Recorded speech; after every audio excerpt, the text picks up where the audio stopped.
Welcome to the 901 AI podcast, powered by the FedEx Institute of Technology at the University of Memphis. This series brings the energy of our 901 AI meetup community to the mic, where researchers, innovators, and industry leaders share how artificial intelligence is reshaping our world. From real-world applications to emerging breakthroughs, we dive deep into the ideas driving the next era of technology. Thanks for tuning in. Let's get started. Thank you, Srikar, and thanks to Jeff and everybody else for the amazing hospitality. It's a great pleasure to be here. So Srikar had told me that to keep the talk broad, there might be students and to sort of focus a little bit on centers and other things as well. So this is not a research talk, right? So with that goal in mind, I wanted to share some perspectives on what we are doing at our center. But I'll keep that relatively shorter because I think the context leading up to that is as important as what we're doing in the center, because the context is what is making us do specific things for the center. And so I do want to talk more broadly about the AI context itself, right, for probably most of the talk. So, yeah. So we'll go through rough outline is I want to spend some time on today's AI and capabilities. And the reason I think for this is partly due to the fact that I started my journey itself in, I would say, 1992, because my undergraduate thesis project was on genetic algorithms, which was search, and that was AI then. And since then, my PhD was at NYU in pattern discovery in business databases and machine learning, and that was AI then. And so I've been fortunate to have seen this space sort of evolve in the last 30 some years. And in that context, I want to briefly share with you how I look at some of today's AI, and in particular, the focus on capabilities, like what it can do and why. And then briefly, the good, the bad, and the ugly of what we are seeing today. And then addressing a little bit about questions regarding impact on humans, AI governance, because I think this is very important for businesses as well as societies to do properly. And we'll end with the Center for AI in Business and what we're doing there. Right? So this is a lot of territory related, different, and I may go through some quicker than the others.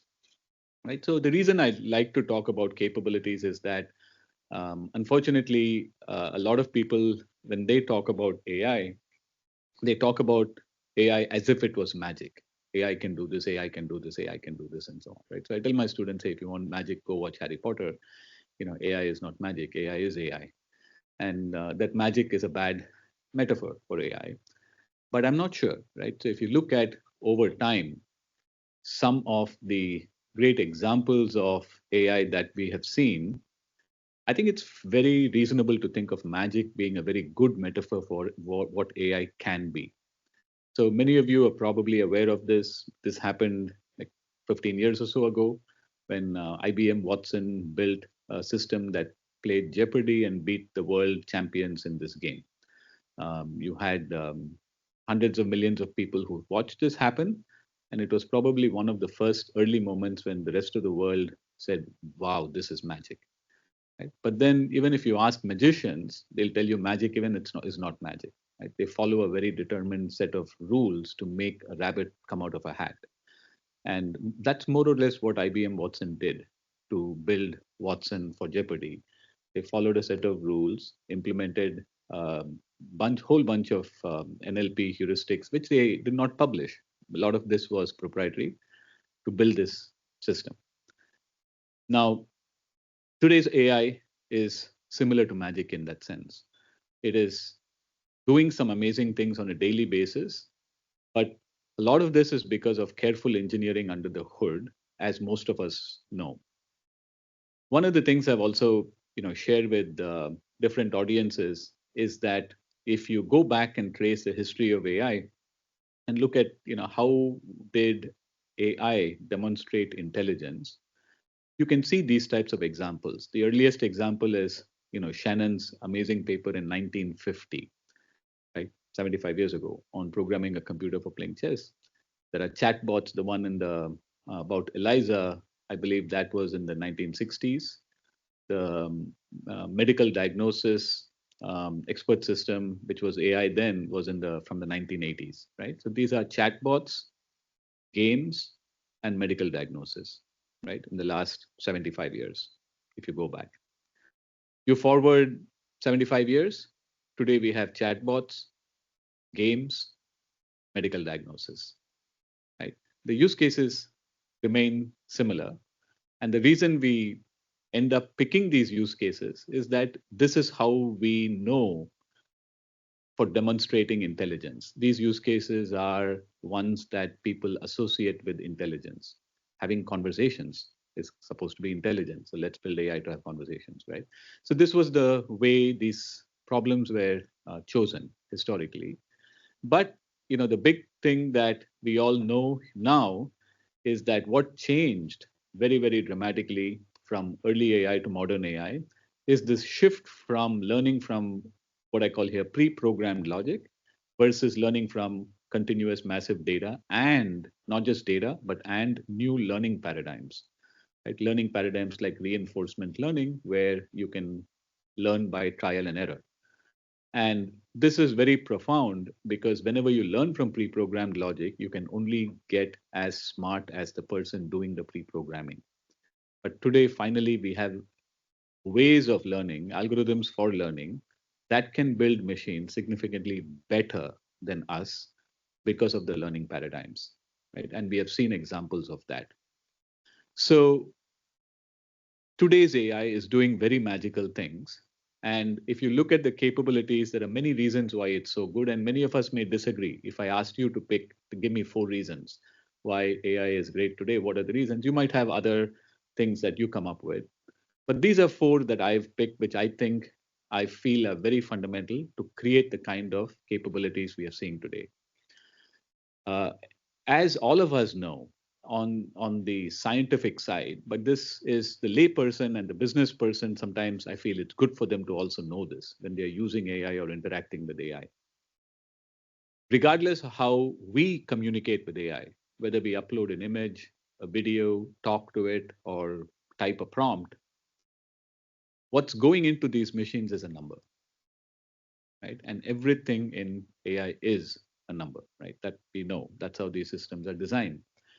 And so, one of the most fundamental concepts that brought today's capabilities is representing things as numbers more intelligently. Right? So, if you trace back the work on embeddings, it's basically how do you create an image or a word into a number so that the concept is a more semantic understanding than rather a syntactic understanding. So I tell my students, for instance, you can think of mapping words into numbers based on the position that they appear in a dictionary, right? But that has no semantics in it. It doesn't know that apple and orange are fruits, right? They're very different numbers in the dictionary. But what Google did first with word to vec was show the world that you can actually train algorithms to understand embeddings, to convert things into numbers that have meanings in it, right? And that's why today AI understands images, it understands videos, it understands PowerPoint files, because we've come up with very clever ways of converting those objects into numbers that have meaning. And it started with Google. Now, the second capability that led a lot to modern AI, I would push back to maybe the Google Translate work. So most of us also know that learning these things, you need lots of data to train these models. And many times the data comes in the form of, or has to be made in the form of input output pairs. Here's an input, there's an output, right? Now, for language, it was very difficult to have input output pairs for a long time, right? Until Google came up with Google Translate, where in addition to having an architecture, which was unique, they came up with a very clever ways to generate input-output pairs of information by looking at UN documents. And the reason UN documents were good were because UN documents had to be translated into every single language. you had a very high quality training corpus from which input output could also be used for language understanding. Third, this is what I think most people gave credit for now, is that learning requires as much ignoring or focusing selectively on information as it is understanding information or listening to information. And this was the pioneering work that Google did in 2017, which is on their attention is all you need paper, where the idea was to understand, look back in context, and pick the right things that influence what comes next in sequence. And finally, the very seminal work that Google's DeepMind team did in reinforcement learning with AlphaGo, where they showed that you can actually build these types of real world reinforcement learning systems where you don't have to learn from data anymore. As long as you have a feedback mechanism that is reliable, you can learn from scratch, right? You can learn how to play a game without being told the rules of the game, as long as you have an environment in which you can play it repeatedly and get high quality feedback. Keep in mind that reinforcement learning as an algorithm in machine learning had been around for a very long time, right? But until DeepMind came and did this in particular to show how it can actually be implemented in a careful way here, it was not clear how this can be used to solve real world problems, right? So, I'm not paid by Google. I have no stock in Google.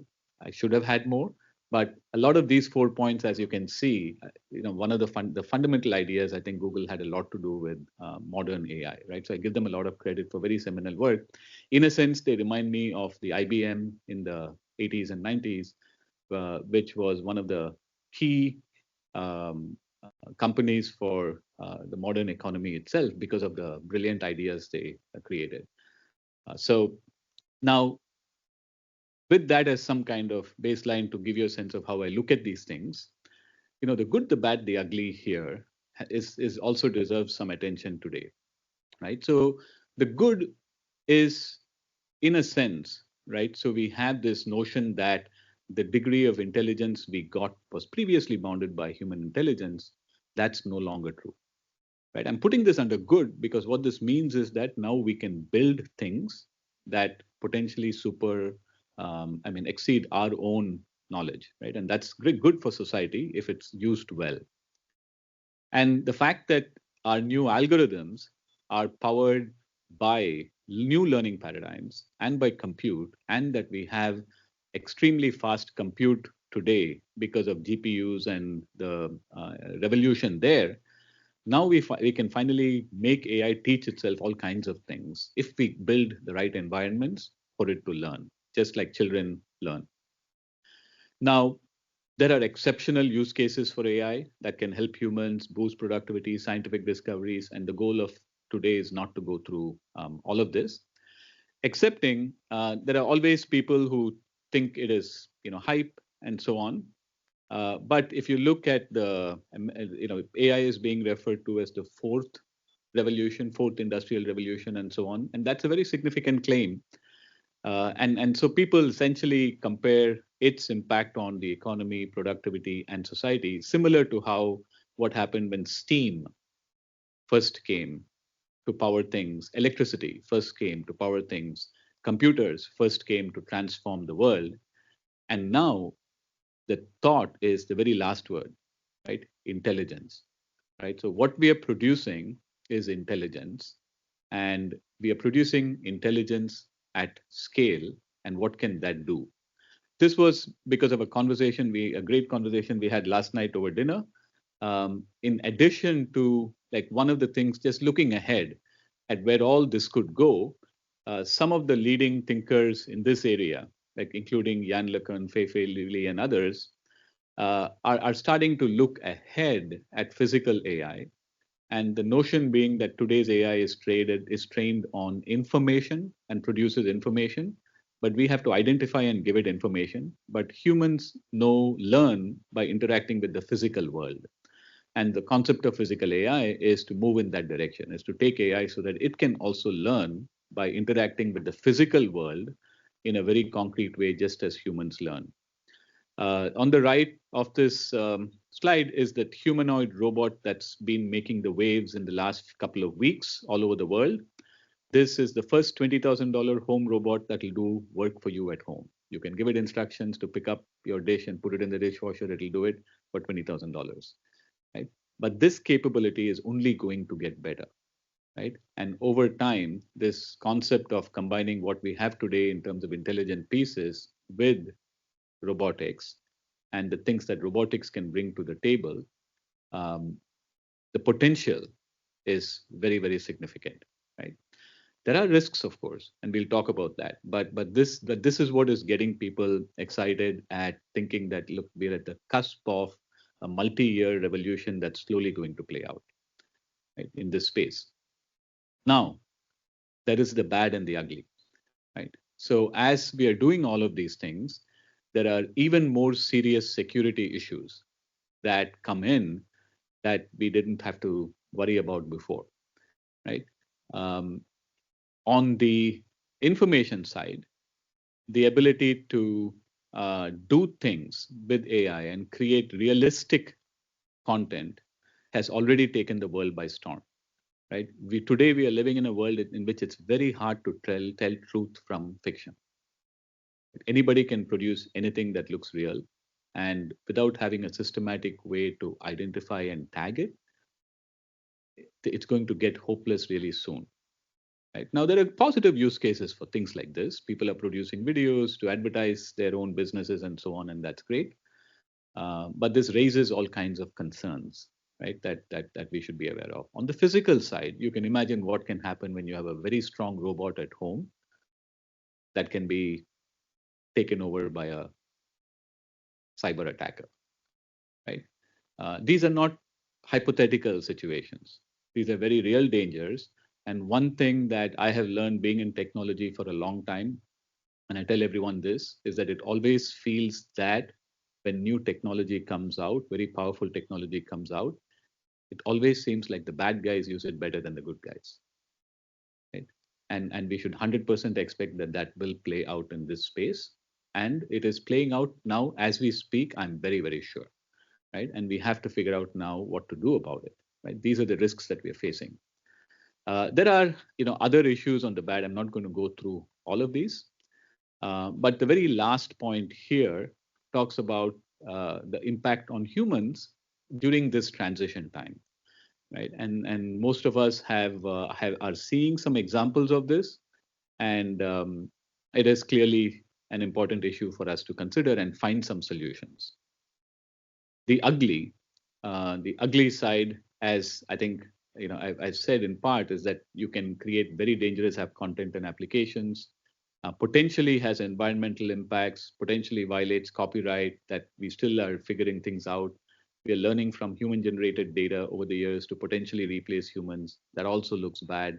If you look at how good Claude and others are good at coding, you got to ask, why are they so good at coding, right? They're good at coding because they have been trained on high quality code repositories. Where did the high quality code repositories come? It came from places like GitHub and Stack Overflow, where we had programmers put the high quality code. Why did they put the high quality code there? So that AI could train on it to do their job? No, they put high quality code there because they thought they were doing right things for society during a time when open source and the community building aspect of that was positive. Right now, this sounds like a bait and switch, but it can work out positive. End of the day, this can work out in favor of programmers so that now they have a tool that can significantly boost their own capabilities. That is absolutely possible. But these are the kinds of things we should at least think about, right? And these are questions worth asking, regardless of what answer you come up with in this context. And the last piece of the ugly is that depending on how things play out, given how powerful, significantly more powerful these technologies can be, you have to give some thought to this has very asymmetric rewards to those who have the data and the compute compared to the others. Because almost all the intelligence today that we can derive because of data and compute, one or two of these things or the combination. And this really means that people who are rich in data and rich in compute are going to be able to create exceptional intelligence that some of us may not be able to. And what does that mean? Right. So these are questions that are worth thinking of. I added the confusing as well. right? The good, the bad, the ugly, and the confusing, right? Now, this is a chart I made up on my own. This is not real numbers. This is just what I'm seeing. These are conversations. So today there's we're at a confusing time because it depends on who you talk to. You get very different perspectives about AI, right? So this shows like a hypothetical plot between optimism and concern. And if you talk to anybody in Big Tech, last month I was at two big conferences in DC, one by Anthropic, one by NVIDIA. You should have joined me there, right? The amount of excitement was through the roof, right? This is the kind of excitement you will hear if you go to any big tech conference, right? That's how they view the world. Talk about issues and concerns? No, they don't care, right? And they don't believe these are serious either. They think they'll all be solved, right? The only news you'll hear from them is potential. And they may be right, and they are right in their own words. I work with lots of large businesses as well, and some of them I work closely in helping them on some of their AI initiatives. They are optimistic, but they're also worried. And the reason for some of their worry, they see the use cases. The reason for their worry is they're not sure if they'll actually make money coming out of this, right? Sometimes these are expensive projects they're investing in, and people are telling them it'll pay off in the long term. And their concern is in the short term, it's not. I'm spending more than what I'm seeing. How can I do that? The small businesses we have worked with at Maryland, I'll tell you more about it towards the end. Many of them were extremely concerned, particularly because a year and a half ago, they had very, very little support from any of the big tech vendors.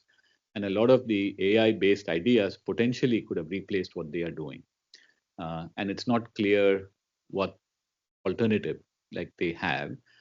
Uh, People tend to be, there are of course people who are excited, but I'm putting people as on the downside here because the big conversation we've been having literally everywhere, the West has become an information centric society. Most of our jobs are about information. AI today is particularly good with information, right? And potentially if you spend enough money, you can make any of these AI systems almost like as good as the average person in an information job, right? I would say as good or better than the average person. Now, maybe not the 0.1% in any field, but the economy is not employing the 0.1%. The economy has to employ everybody, right? And this is a reason why concern is very high and for good reason. Now, uh, building AI systems, there's only one reason why I have this slide, and I'll tell you that in a second. Right? This is from a paper that predates even ChatGPT. When BERT and other foundational models were being developed, there was a working paper that talked about how new applications were evolving. And basically, what this is saying is that, look, there will be some foundation models, that a few foundation models that maybe some big companies or governments might build, right? Things like OpenAI's, GPT-4, Anthropic's, and Gemini, and so on. And then on top of it, you'll have adaptation and you'll build very specific AI models for various tasks. This adaptation could be done by the person who builds the foundation model, or it could be done by somebody else as well. Right? This framework is interesting because the reason, if you think about what's happening here, is this evolution is down the road. In my view, we'll end up in a world in which we have hundreds of billions of AIs, right, that are all built on top of basic foundation models, but are eventually trained, and maybe they'd also train and adapt by experience. They end up becoming very different from one another, right? So just like we have 8 billion humans today that look similar, but none of us are exactly the same. No two people. I think we are going to a world in which very similar things are going to happen with AI because of how this ecosystem is evolving, right? Foundation models and then customize it. And this is what we are going to see. And these things are being called in some places as intelligence factories, right? The new data centers that you see cropping up all over the place are being there to fuel the creation of an army of intelligence factories that will be exceptionally good at very specific things, right? And this is why people who look at this as the fourth industrial revolution feel that economically this has massive potential. If we build hundreds of millions of super intelligent things that can be used by society, what all can we do, right? And that's not something that most people are even prepared to think of now. But this is the reason people feel this will be massively transformative if you let this play out a few years. So this naturally brings up the bringing the human in conversation, and how should we think about the impact on humans itself, right? Now, one of the things, as you can see here, this is a smiling human too, like happy, stick face. Uh, I ask my students in my machine learning class, like when I was teaching it a few years back, I asked them a very simple question, right? In healthcare, there is this 30-day readmissions problem where you have to predict if a patient will be readmitted in 30 days to a hospital. And the reason this became important was that reimbursement to the hospitals was tied to this metric. If you discharge a patient and the patient comes back in 30 days, the hospital can potentially get a penalty, right? They didn't treat the patient properly. That's why the patient got readmitted, right? So a lot of hospitals are focused on this metric and they built machine learning models to predict this as well and manage around that. So I used to ask my students, let's say you get hired by one of these hospitals and your task is to build this 30-day readmissions model, machine learning prediction model, and you build it and the hospital starts using it. And 1 year later, they find that readmissions have increased. Should you be fired? Right? Generally, half of them say yes, half of them say no, right? And the people who say yes generally are those who are taking responsibility, right? They want to say that, look, I built it, it's not working. I'm, taking responsibility. The people who say no usually say it depends, right? Why was it not working? And that's a good point because when you look in real life at how these systems are deployed in hospitals, what matters is not this model, but how hospitals are acting on this model. Right? Let's say the model predicts that you will be readmitted. Right? What is the hospital's decision?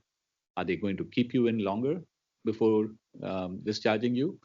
Or are they going to discharge you and then have a follow up plan where they call you at home to check if you're okay? Now, it's not obvious that either of these two, one is better than the other. And even if they have a follow up plan, there are all kinds of weird things that can happen.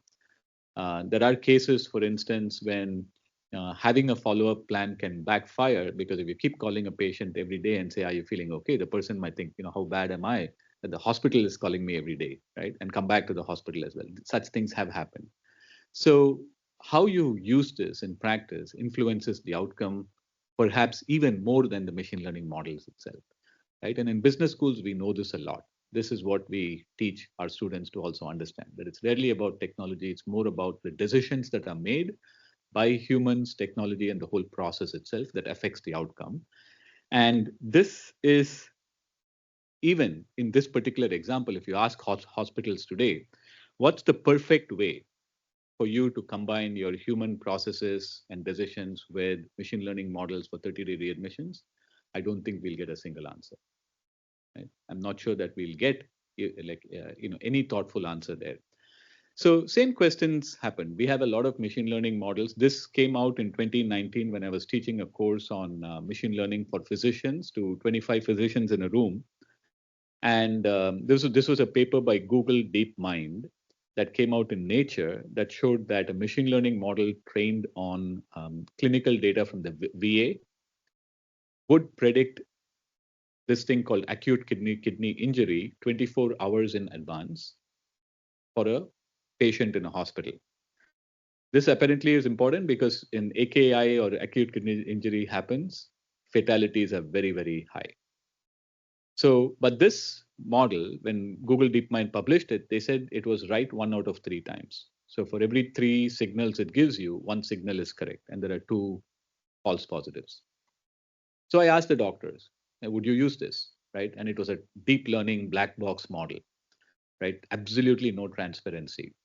Now, 1 out of 3 is okay because of in that context, AKI is very rare. AKI within a hospital setting maybe happens 1 out of 100 times. And so if you have a signal that's right 1 out of 3 times, it's valuable, right?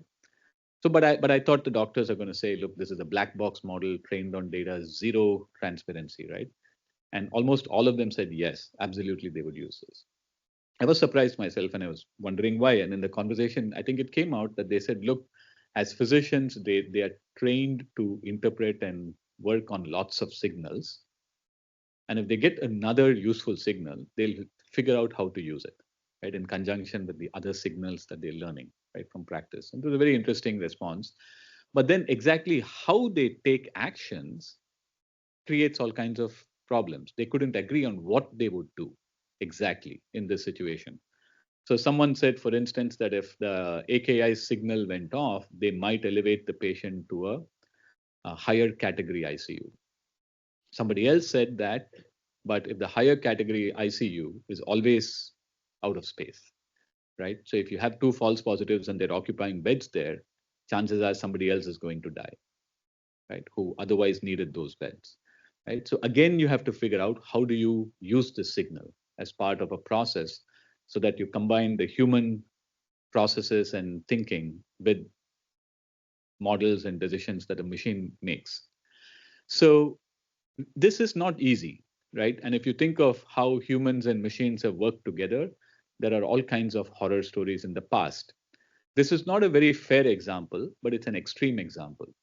On top are the decisions the human made, at the bottom was the decisions an algorithm made.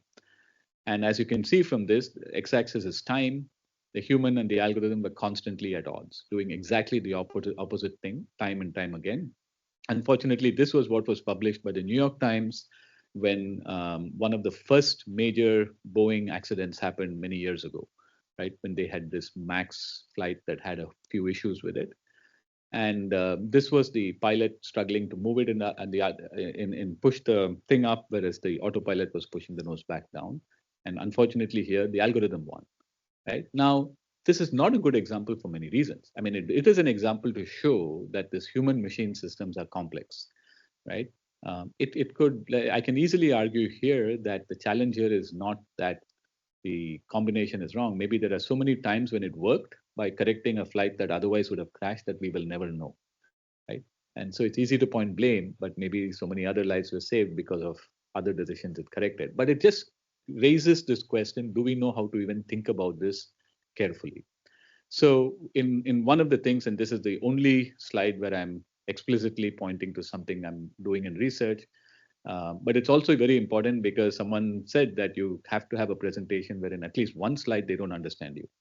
And so I said, well, maybe this can be that slide, right? So, but basically what this is saying is that for all problems, there exists some design, an optimal design, so that the expected fitness of the human plus AI design is greater than or equal to the maximum of the expected fitness if you just designed using humans or if you just designed using AI, right? So this is a conjecture. This is what most of us believe, right? But the reason this is important when you write it like this is it draws attention to the fact that what is important here are not universal superiority, but superiority in expectation, right? So this means that we should be prepared when we think of human plus AI designs that that particular Tesla crash that went in and thought a driveway was a highway, a human would never have done, right? But in expectation or on average, chances are self-driving cars may have fewer accidents than humans driving would, right? Same thing when we start deploying human plus AI within hospitals, right? In expectation, we should expect to get better patient outcomes. But it is possible that there may be one person who pays a price because of what we're doing in this human plus AI combination who otherwise would have survived without the human plus AI design, right? And this is something we have to recognize and accept and think about designs um, that optimize fitness. Now, it also stresses this importance on fitness. What is fitness? When we're building human plus AI designs, what do we want these designs to achieve? And you'll be surprised, even here, there may not be clarity, right? So if you ask like a wealth management team that's bringing AI to wealth management advisor, what is your fitness? It's not clear. Like, is it customer satisfaction? My clients should be happier. That's one example. But will they be happy if they lose money? No. So maybe the fitness should be, are they making money, right? But over what horizon, right? And that changes. And so even in some concrete areas like finance, where we think fitness should be easy to design, it gets complicated. In other more complex situations, even defining fitness gets hard. And it also, when we frame it this way, it also shows that what we are trying to do is think of this as a search for designs, right? Because there are infinite combinations in which humans and AI can be designed to work together. But when you frame it this way, it forces us to think of how do we search that design space, right? What does it mean to evaluate all possible combinations of humans plus AI working together, and how do we even do that, right? So I think this is a good way of thinking about it, and doesn't have answers, but raises some ideas on how to think of building human plus designs as we are trying to solve some of these problems that we're talking about. The last 2 points on humans plus AI, and obviously there are many complex issues here, is that one of the things that people are worried about today is that AI will be better at than humans at most tasks and will replace humans. This is a concern that you hear a lot. Now, one of the things I also tell as of today, and this partly addresses this concern, is that a lot of the times humans are good at edge cases, right? Things which are different. So, just to give a very extreme example, like many of us have been to doctors for small things, and you see what the doctor does, what they what treatment, what test they ask you to take, what treatment they do, and a lot of times you think I could have done the same thing, right? Now, if we could have done the same thing that your physician is doing, and AI trained on data can easily do the same thing that the physician is doing. But there'll probably be like 10 or 20 minutes, like maybe one or two encounters during the week when that physician is making a call, which is very unique. And that call is probably saving a person's life, right? But that 20 minutes is probably the most important part of the week for that physician, right? So how do we save money in healthcare? We can fire physicians and hire them only for those 20 minutes a week, right? But obviously, we cannot do that, right? You don't know when that 20 minutes can come. It can come anytime, right? So these are the edge cases, and there's a good chance that most of us in our lives are also good at our jobs because we are good at edge cases, right? And the fact that these edge cases are not easily predictable, and it's very hard to train AI to be good in edge cases, right? I don't think we are there yet here, but this is a very, very strong reason where in many domains, people always have the upper hand. However, this means that we have to be good at edge cases. This means that we have to have the ability of the amount of training and experience that can take us to this point. And that is where some of the challenges are, right? So if you deprive people of opportunities for training, how do you prepare them for the edge cases, right? So this is something we have to think about. A second point, and this is a metaphor I really like, and we are trying to use this in some of the programs we are designing, is that the way we look at AI and think about AI is also important. We can think of it in the context of automation replacing humans, or this was a quote, I think, or it's almost a quote from Mustafa Suleyman, who is, I think, one of the founders of DeepMind and now I think, chief AI officer at Microsoft. And his metaphor has always been that AI can be a superpower in all our pockets, right? And this is a great metaphor because if we consciously design AI well, we should try to design AI so that it can behave like a superpower in all of our pockets. What does that mean, right? And this is a good question for every field to ask itself. I'm not going to go through these examples, but there are ways. If you take any field, any profession, and say, how can I create a superpower for a wealth management advisor? What would that superpower look like? So that the person's job now becomes 10 times more productive or interesting than what they were doing earlier. There is a way to then start doing AI that actually can do this task, right? HR people, experts, a lot of time they're bogged down by basic things, performance review templates and helping people populate it. If a lot of that can be done with AI, they can focus on the assessment part, the learning part, the things that chances are they enjoy the most.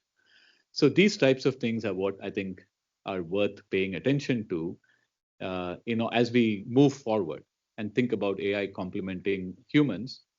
I think it's important to think of what would be good human plus AI designs, and at the same time think of how can that AI itself be designed as a superpower for that human in that particular design.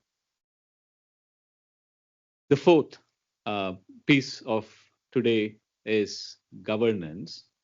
And so when we look at AI governance frameworks, a lot of the AI governance frameworks that exist that are targeting businesses and countries, many times the messaging around the governance frameworks are focused on risks, right? So these are just two examples I picked up from IBM and AWS security blog. A lot of the focus on AI governance comes on risk. When you talk to businesses, risks they understand, but there's also benefits that they are expecting to get. And so good AI governance, whether it's for business or society, should not just focus on risks, but it really should focus on the combination of benefits and risks. And the ideal thing should be how do you maximize all the great things we can get while managing the harm. So I have 8 issues that I talk about, and associated with some of these 8 issues, I have both research projects as well as ideas for programs that we're doing. I'm not going to go through all 8 here, but I picked 3 or 4 that I felt would be interesting for you to just think of here.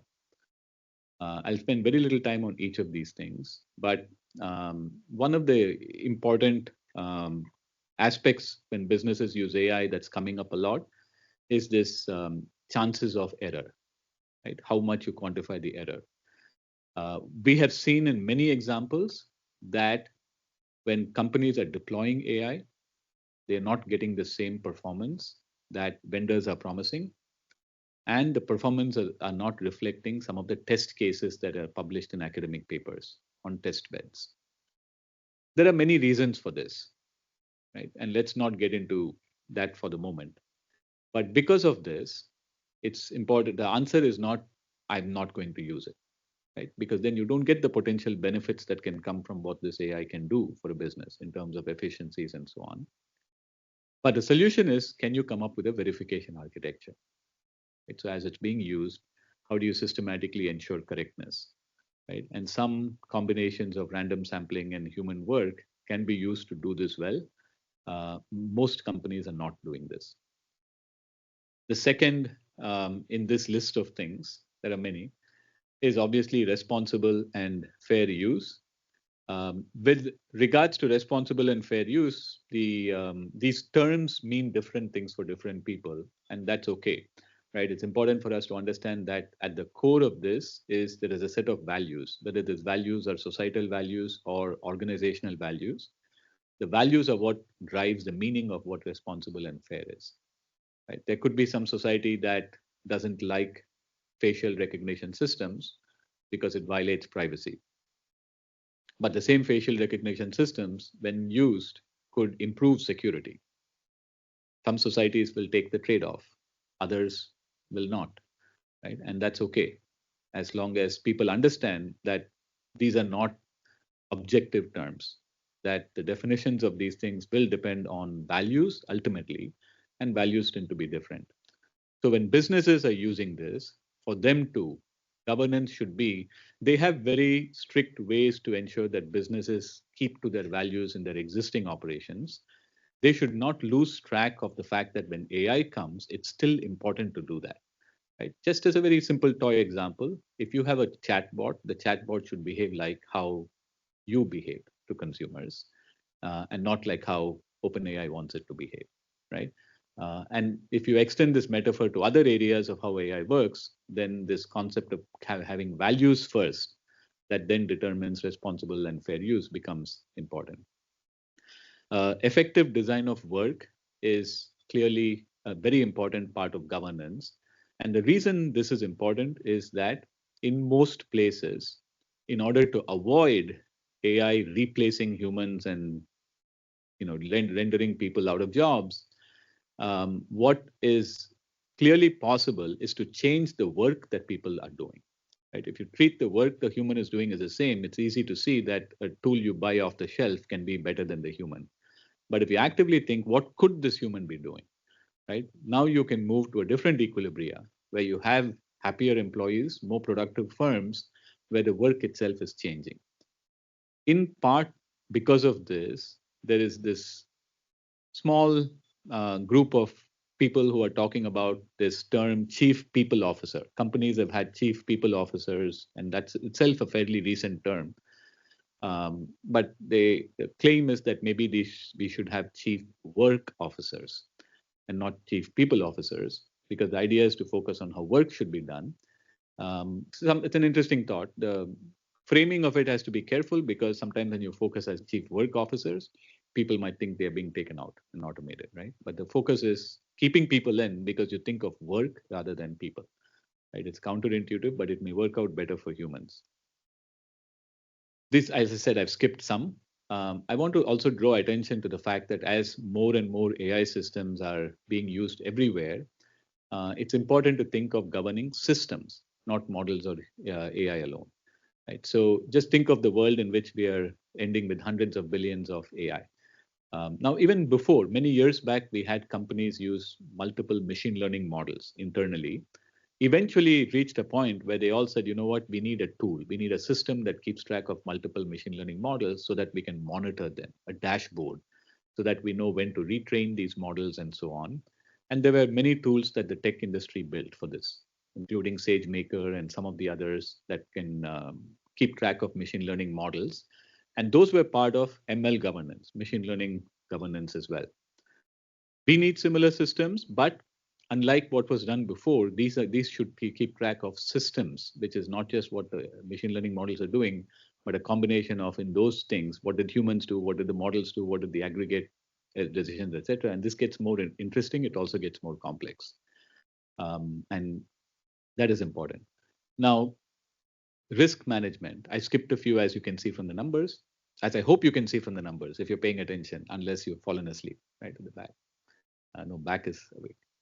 So risk management is obviously important. The thing I want to draw attention here is the last two sub-bullet points. One of the things we also have to manage is the human gullibility for form over function. As a simple example, and maybe not a serious one, we were talking about how researchers are using AI to write papers. And hopefully not entirely right, that they are writing and then using AI to refine. We had this conversation over lunch or after lunch. Now, as an editor of one of our journals, I've noticed that I'm getting much better papers now than I ever got before, right? It's not as if suddenly in 2 years, people have become so good at writing, right? Everyone is using AI, right? And so it's become a lot easier to read these papers. But at the same time, when we read things that are so fluent and it seems so well written,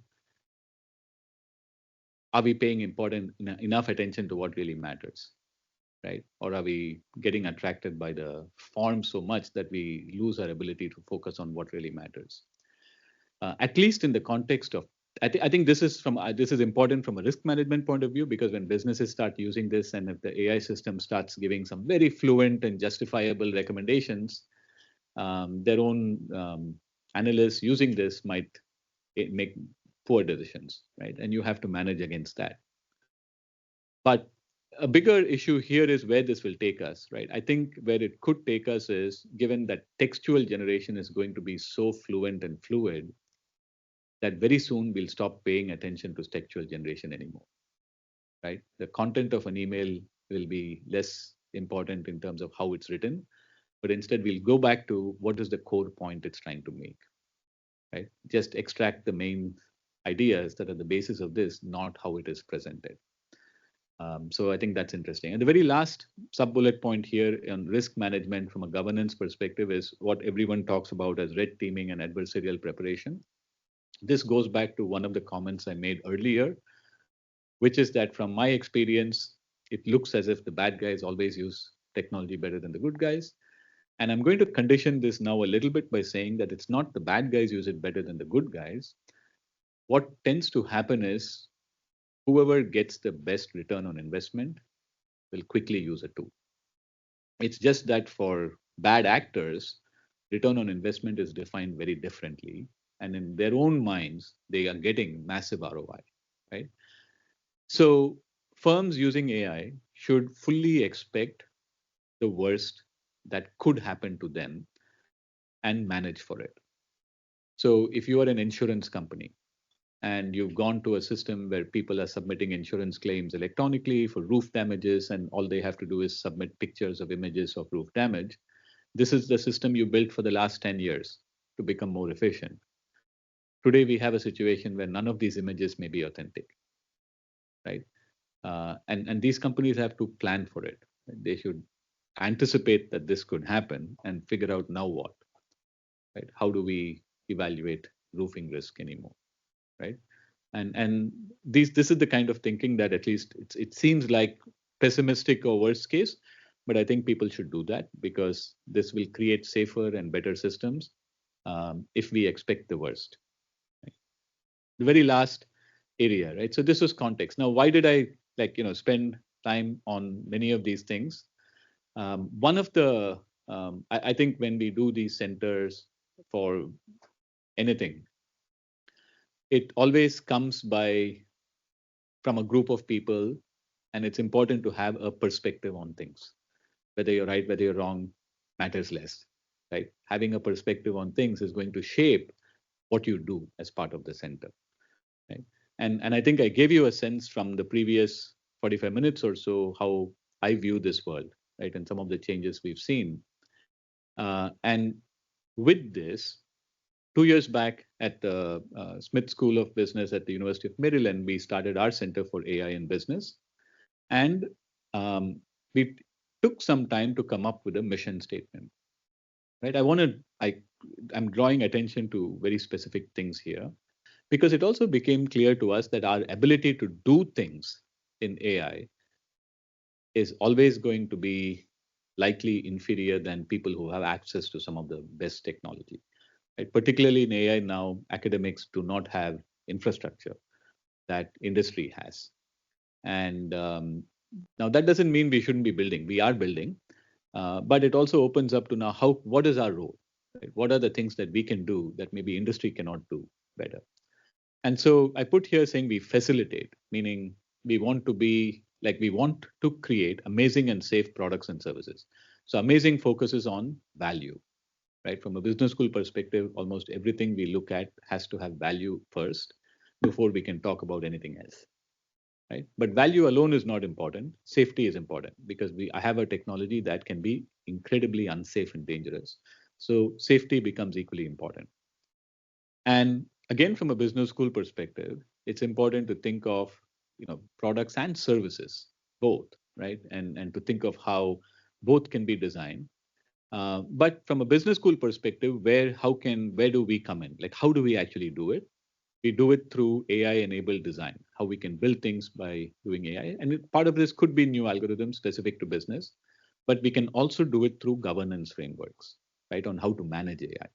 And this is true, but it's also inclusive because when we look at our colleagues in other departments, if we want to be interdisciplinary and so on, if we state our mission as we want to do design, how will our other colleagues who are great in strategy help us? Right? They can do design from a strategy perspective too, but their contributions might be much more scoped, right? But governance is something that they specialize in, right? Governance is something that multiple disciplines are very good at as well. And these are important, as I've shown you through some examples, right? The governance rules for good businesses too. So this is our mission statement that we picked carefully because we thought if we can work on this, then we will be helping, right, in aggregate. Now, of course, the question is now, how do you translate this into specific things that you do, right? And this gets to be a question that centers have to ask. You have to have, why do you even exist, right? We exist to try to make this happen. The question then becomes now, okay, now how? How do you do that? So I won't answer that completely because what tends to happen is you have a plan and then all things fall apart. and you have to do something else, right? So in the last 2 years, we did a whole bunch of things, somewhat consistent with our plan, but many that were not. So one of the early things we started was the symposium on design and governance, similar to the kinds of things you all have, where we bring in mainly speakers with new ideas to a broad audience of people in the community and students and faculty and so on. But specifically here, like I have always brought industry speakers primarily and had academics on the other side listen. I felt that this is a good way to bring both academics as well as industry on the other side. But it's a good way for us in academia to get ideas and learn from people in industry, right? So we're not there to be taught by them, but we're here to see how they think, and that can give us new ideas to work on. Because when we do our job well in academia, I think we have to complement what industry does. We cannot do the same thing that industry does. It's almost like we have two different conversations, even if we are both working in AI. Our conversation is always a little more high level, little more longer term, right? We're not having the same conversation, we're having related, but having bringing them in frequently helps us figure out what conversation should we even be having if we want to make a impact on them, if we want a positive impact on them. But this has to do with AI and small business. So we have to pull them in, and the way we pull them in is by doing things where we can then go and say, hey, you can help with this, and I'll give you some examples of that in a second. But for AI and small businesses, again, in terms of how things come knocking at your door, Prince George's County Economic Development Corporation in our backyard in Maryland, College Park, came to us and said they represent small businesses, and small businesses are very worried about AI. Can you do something? And so we put together a workshop on AI for small business and then created a Coursera course out of it. And now we offer this every year to many cohorts. The small businesses do the online course, and then they come to campus for an in-person one-day workshop. And then we have students who work with them to actually build prototypes on AI for their use case so that they can go back and then say, okay, now I understand what it is to have a superpower, right? This is what a superpower in my pockets feels like. And when we started doing this 2 years back, we had very little help. There was zero help from any of the tech vendors. The most recent time we did it 6 months ago, I mean, in June of 2025, they had a lot of tools that were geared specifically for small businesses, which really helps their life, right?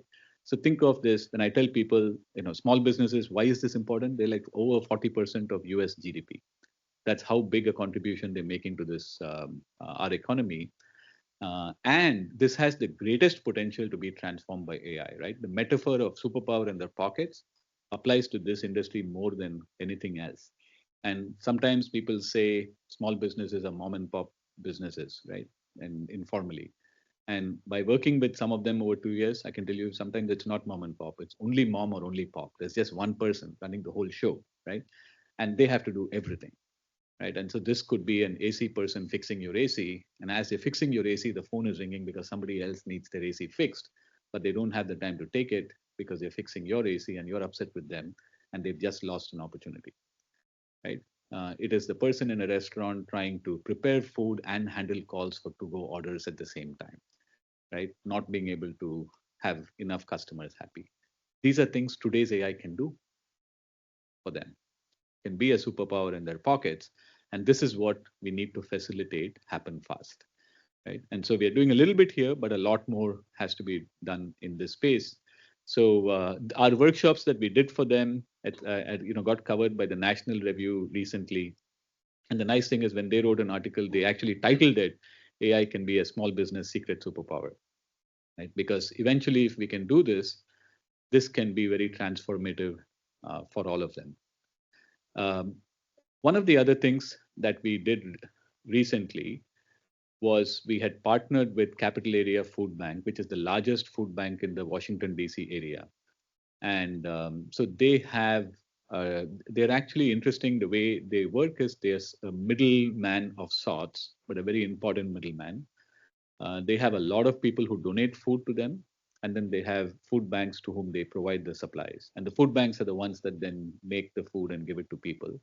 But in their role, they end up, I think, contributing to about 75 million meals every year. And according to surveys that they do, they said 1 in 3 people in the Washington, D.C. area is food insecure. And that's a staggeringly big number. So they partnered with us last year. And it was a mix of them coming to us, and we were looking at now how we want to give students more experiential opportunities with AI that are real world, but where can we get these opportunities, right? And nonprofits are great because they have problems, they don't have resources as much. These guys are massive, they're the largest in the DC area. So they gave us three cases of areas where they felt AI could help. We created a case competition on these cases. The cases are public. You can have all the videos are online that describe what the cases are. And we opened it up and we had 150 students. We did this across all of campus. We said anyone from campus can take part. Engineering, health, you don't have to be a business student. So we had students from all over, like form teams and participate. It was a 4-month process. At the end, they came up with ideas, they built prototypes, they presented to the CEO and her team. And it was amazing, the kinds of solutions they came up with. So there was a small example of when people need to know where to go for food, it's not easy for them to find out where to go for food. And they have a number where you can call, but it's staffed by a human. So one of the prototypes the student built was AI answering the call. But it's not just that, it's how they did it. Like they did a little bit of training to make the AI more empathetic. And the students in the group took a lot of children's books and they read it themselves to create training data. And if you read a children's book the proper way and then have AI take that tone to talk to the people, they played and showed how the AI talks. And it was really cool, right? It may not have been, I mean, maybe you can do it in simpler ways, but the fact they did it and created an empathetic AI, because when people are asking to look for food, they're vulnerable, right? And you need to talk to them well. And the students showed that AI can actually do it, right? And potentially AI can do this better than a human might even be able to do, right? In different languages with full empathy. And so these are the kinds of things that if you have the right partnerships, the right problems, students go much faster than we can think of. We had to give them some resources, credits for API credits and so on, but it was not a big deal, right, in the scheme of things. And we didn't have much money, but we had our dean in the audience we had said, well, we'll give prize money of $5,000 or so, and he was sitting there. And as the students are presenting, he reaches out and says, "It can't be 5,000. We have to make it 7,000." Then he comes back and says, "No, make it 10,000." So as the students are presenting, his stake keeps going up, and the CFO is sitting there saying, "What's going on?" And Dean is excited. He's saying, "We have to support these things, right?" And it was good. It was great for everyone. It showed that we care about the community.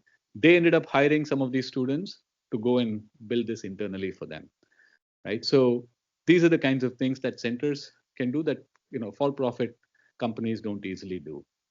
This was earlier this spring.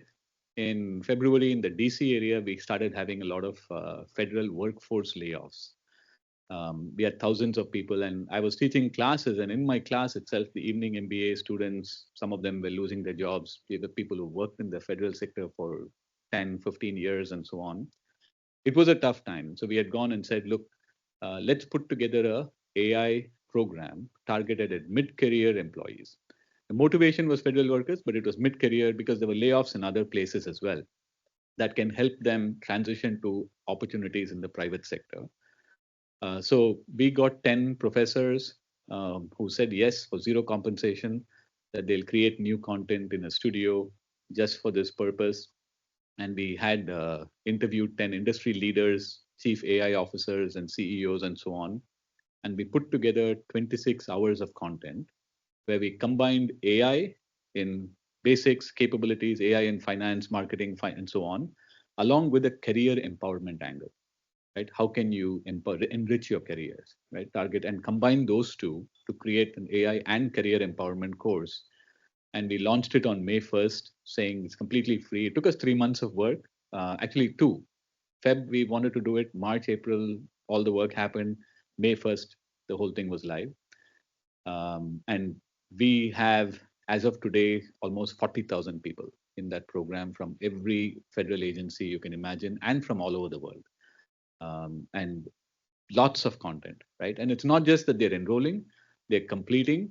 And I'll just give you one example of an email we got during this. We've got hundreds of these types of emails. I just masked a few items here so that you don't know the agency and so on. but the kind of investment. But it also showed that if we had, like, the initial thought was, yes, we want to help, but we have lots of online content, can be repurposed quickly and go out, right? I said no.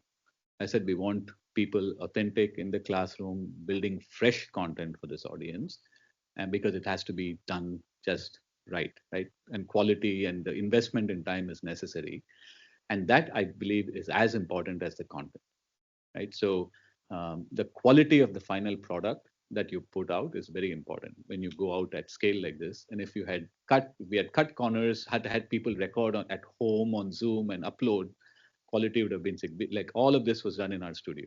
So it took a lot of effort from faculty, the digital team to then break it into chunks. And it was all, the idea was never to monetize it, right? It was entirely cost at a tough budget time for a state university, but our dean was incredibly supportive, right? He could have said, no, it's taking up a lot of people's time.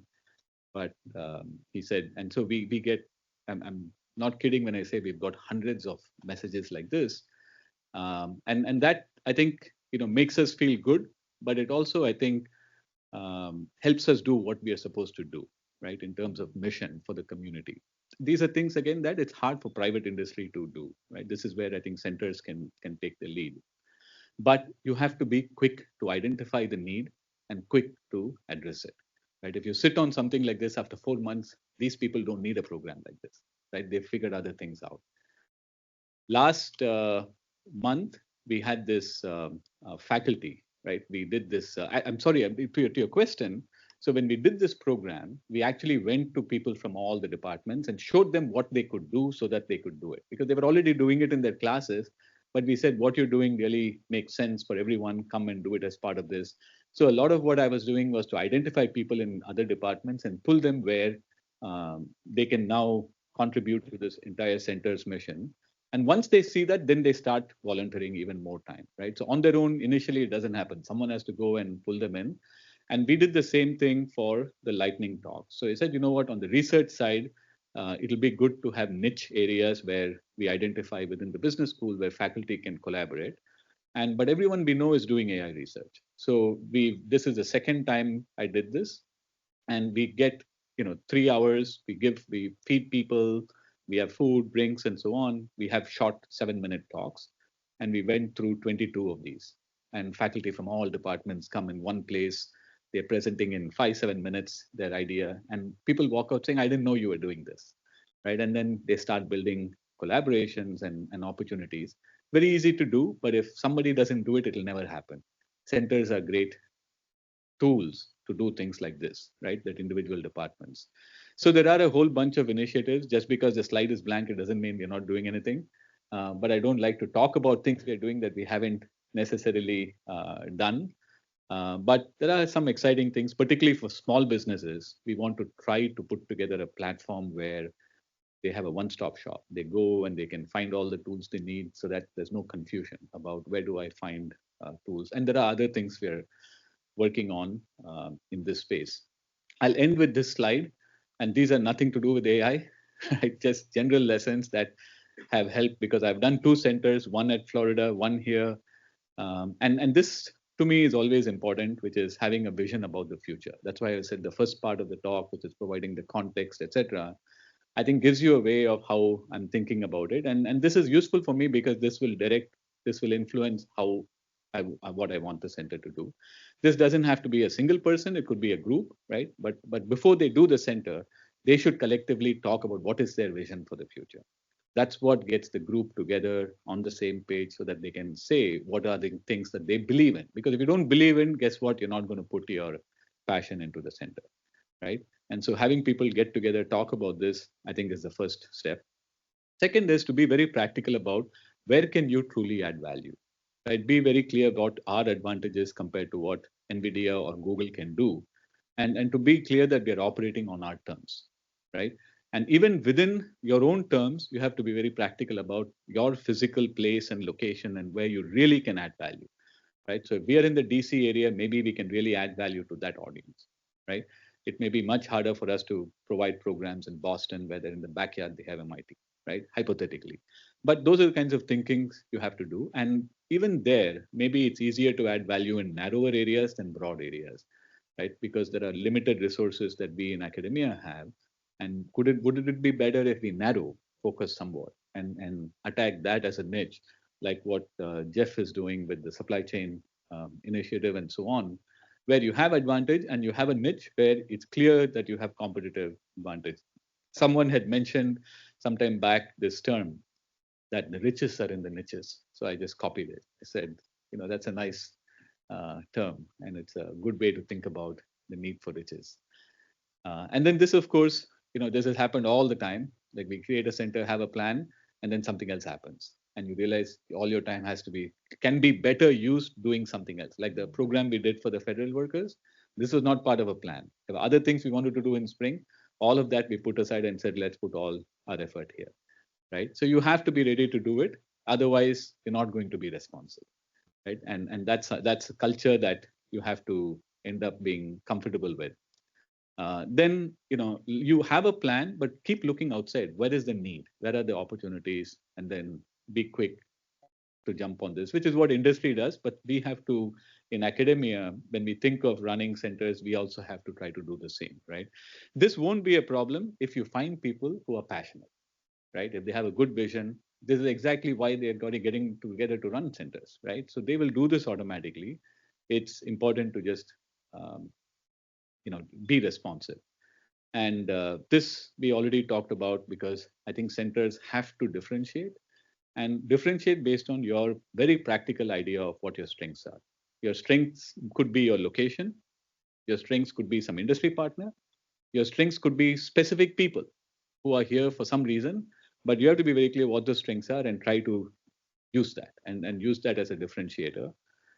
Um, and this is the very final point and lesson that I've always learned.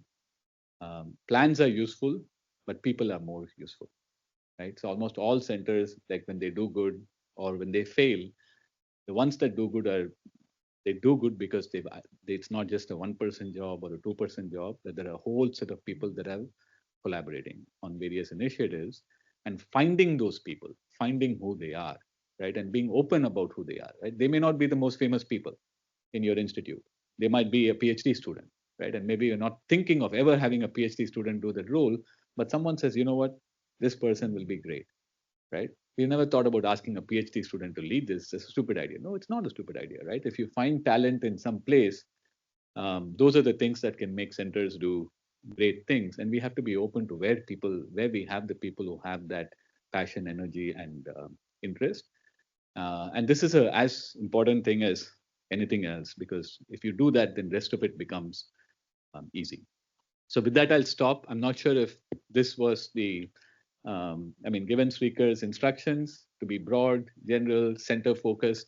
I put together things which are, and specific instructions not to talk about a research paper. I put together some content I thought could be interesting to a broader audience, and hope it gave you some things to think about.